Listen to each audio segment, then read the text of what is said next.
Bonjour et bienvenue dans Flight Simulator 2020 avec le Pimax Crystal Light.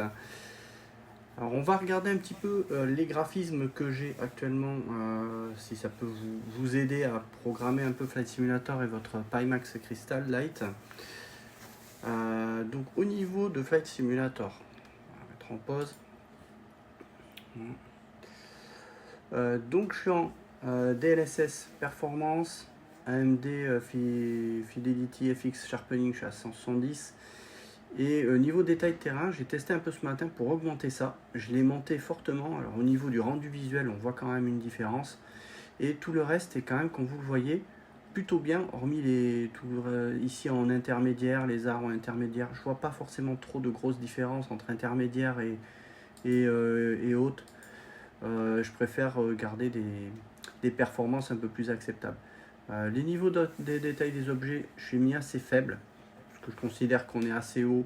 D'avoir des détails sur les objets, c'est pas forcément trop intéressant. Et tout le reste est quand même déjà bien poussé. Voilà. Et ça marche plutôt pas mal. C'est quoi? Hop, on va retour. Qui est sans sauver. Voilà. Et j'ai une expérience qui est très fluide. Actuellement, je suis à 33 fps de moyenne. Ce qui est bien, c'est très beau, c'est très fluide. J'ai très peu de latence et de petits freezing. Alors, on va regarder un petit peu ce que ça donne au niveau des réglages. Si on va aller voir là, voilà.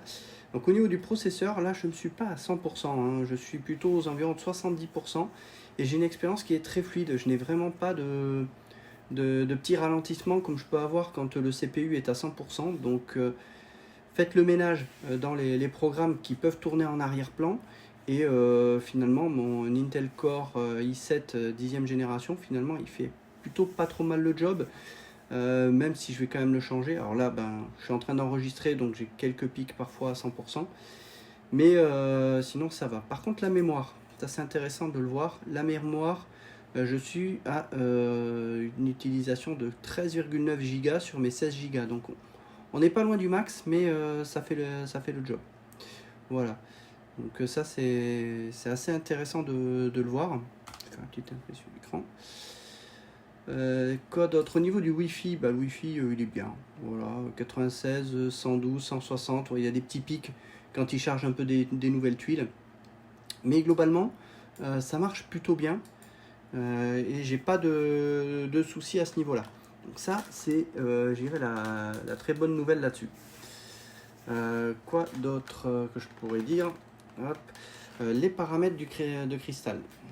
Alors, ça, j'ai pu tester et augmenter la résolution, ça c'est intéressant. Donc vous avez une nouvelle option qui est le Room Lighting Frequency. Vous pouvez passer à 50 Hz, ce que m'a recommandé Pimax de passer à 50 Hz. Et c'est vrai que ça marche bien. En refresh rate, je suis à 72. Le backlight, je l'ai un peu diminué à 71, de façon à faire en sorte que le local dimming soit quand même plus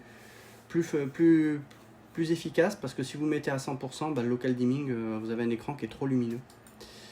Et au niveau des rendus dans le jeu, si je prends les rendus de Flight Simulator, je suis passé en render quality, en customize. Donc j'ai choisi du 1,2. Alors oui, j'ai du 1,2 avec le Crystal Light. Ah ouais. J'étais resté avant sur du 1 et là j'ai vraiment poussé en 1,2 et j'ai eu très peu de perte de FPS. Ce qui m'a étonné, je m'attendais en passant de 1 à 1,2 à perdre quand même un bon nombre d'images par seconde, et en fait pas du tout, j'ai pas beaucoup perdu. J'ai dû perdre à peu près peut-être 5 images par seconde de moyenne, et encore. Donc ça c'est quand même bien. Et au niveau du rendu foveal fixe, je suis en balance, donc si vous regardez un petit peu en image plus large, je pense que vous voyez un petit peu les endroits sur lesquels en fait c'est un peu plus flou sur les bords.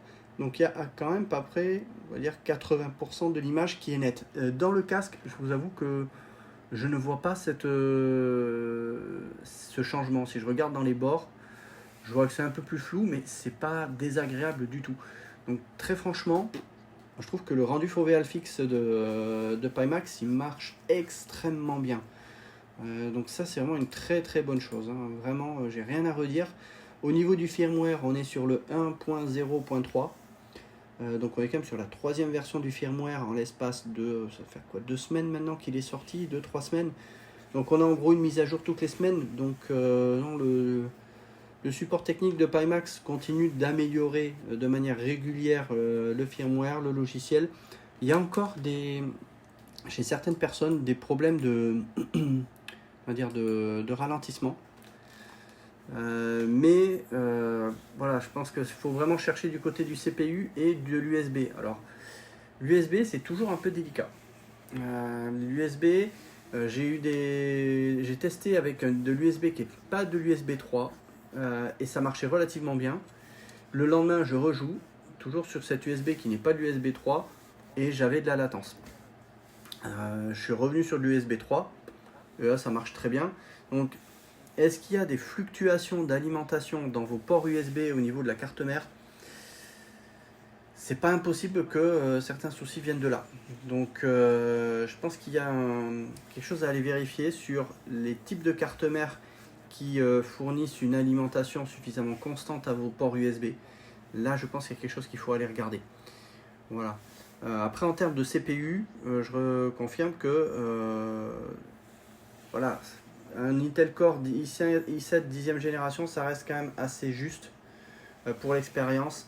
Je pense qu'il faut viser plutôt un Core 12e génération au minimum pour avoir vraiment une expérience qui, je pense, est fluide. Alors, au niveau des ralentissements, certaines personnes avaient même des ralentissements avec le Ryzen 7 7800 X3D. Ce qu'on m'a fait remonter dans des commentaires de ma vidéo. Donc, à surveiller cette partie-là, si justement ça peut pas être aussi un autre souci, parce que là, c'est pas du tout un problème de processeur. C'est peut-être plutôt un problème d'alimentation du port USB. Donc à surveiller sur cette partie. Voilà pour cette vidéo, ce que je voulais un petit peu vous montrer.